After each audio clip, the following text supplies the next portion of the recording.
Abdourahmane Baye ku ñaanal yàlla wér ñaan yàlla moo mu yàgg fi lool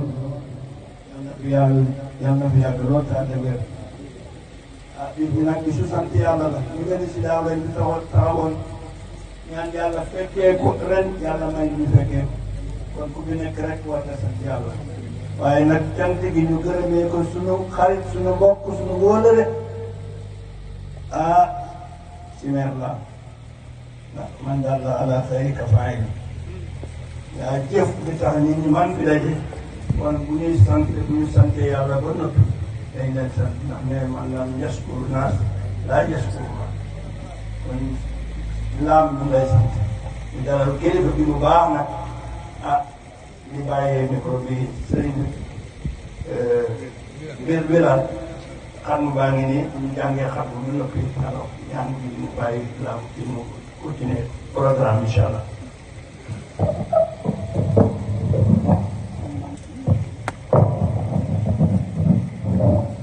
الحمد لله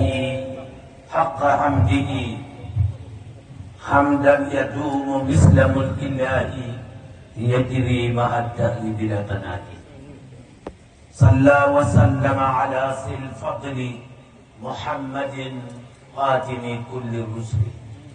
وآله سبيل الهدى والكرم وصحبه الهداة كل الأمم ما دام مرفوعا إلى السماء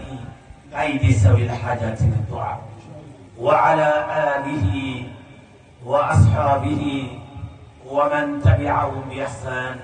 إلى يوم الدين ورضي الله عن أبي الفيض القدم المحمدي أحمد ابن محمد ولا بوك أحمد ابن محمد التجاني وكي gannaaw bi ñu sant yàlla julli ci sayyidina Muhammad sallallahu alayhi wa sallam ñu di leen wax ne leen assalaamu aleykum wa rahmatullahi taala wa barakatuhu di sant yàlla bu baax comme ni ko alimam Jam waxee dañoo bëgg a dugg ci programme bi waaye nag kilifa yi nga xam ne